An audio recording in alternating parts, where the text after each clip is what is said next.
to Science Rocks. We continue our tour of the Pinellas County STEM Academies. We go to visit William Black at Anona Elementary. Questions and answers. You notice there was a lot of re-engineering. And the questions that were asked in a lot of the groups were about almost, well, can it be this color? Or can it move? That's all opportunities for re-engineering, like Ms. Stargell was talking about. So do a little reflection like you do in science, your science journals. Same thing for this journal. They were working on a recycling project. I got the idea, it was in the newspaper. It was actually a contest by the recycling department, I guess, of Pinellas County. And we kind of eschewed the whole Facebook voting situation, and instead of doing that, we basically made some things. There were 5 groups. They brought in recycling materials, and I brought in some extra recycling materials, and they were to determine to make a new product. It was kind of based on the whole Shark Tank thing, to where not only we're going to make the product, but they're also learning how to market the product, come up with slogans, come up with the product name. Some of the youngsters were just profit margin. They were kind of ahead of the curve as far as that was concerned. And that's what we were doing.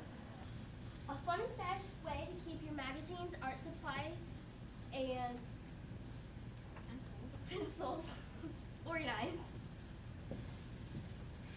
They used the technique from what they learned in the rainbow loom to make their umbrella on the inside. Because at first, one rubber band was too strong, that would make it bend over, so we just kept on adding on, and then this is a wire clothes hanger that we cut the hooks off and straightened out.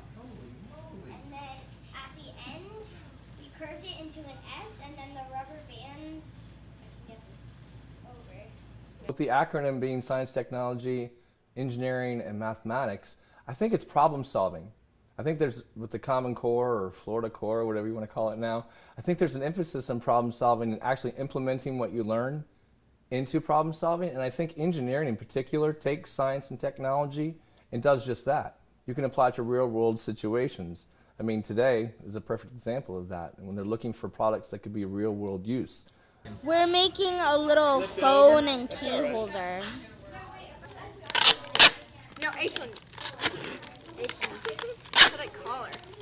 It's called the connector train. It's made for it to carry tons of objects at once. It can also be used for art studios or music studios. It's pulled by a handle. It is made out of all of recyclable materials. It's funny, we had an activity last year and they tried to think of jobs in which they didn't have STEM principles attached to it, and they couldn't, basically, because all those things it's not necessarily you're going to be an engineer or a mathematician or scientist like you said, but the tech piece certainly is going to touch any future job. It doesn't matter if you're a meter reader who's carrying that tech that doesn't have to read meters anymore, that zaps to the meter. I mean, that's happening right now. I mean, I think they're amazed at the fact that STEM does touch Yeah, we need to be in that order. even kids that aren't in STEM Academy, I push this out into my classroom as well, since I'm the facilitator. I think all kids should have an opportunity to do it. And so when I ask questions like this of kids that aren't necessarily science and mathematicians that just love the subject, they're shocked as to the touch. I put the other one in there because they go together like perfect. Like a cut cereal box that you can put like books in, and then we have different sized water bottles on the side, so you can put like pencils in it and like scissors. I think STEM is a hot situation right now. I think people are really starting to understand, parents in particular, and kids somewhat. I think they're learning more. But as far as career sources, I mean, those are the jobs of the future. There's no doubt about it. And every kid, I don't think they're worried about the career per se. I think they're more intrigued by the fun and the hands-on things. I mean, when you think about communication today and the technology aspect, I mean, kids, it's almost like that's how they play. To where when they're incorporating STEM principles, it's things that they're already integrated within themselves, I think.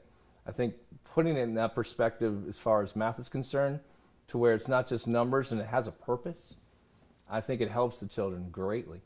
There are great things happening throughout Pinellas County with our STEM academies. And we take you to a training where teachers are learning how to use Tetrix Prime for our upcoming STEM Academy Family Nights in March. Yes. Yeah, all the other stuff goes in there. I just was putting everything out of the way. 4, 8, and 15, right? That's our show for today. I'm Laura Spence, and I'll see you next time.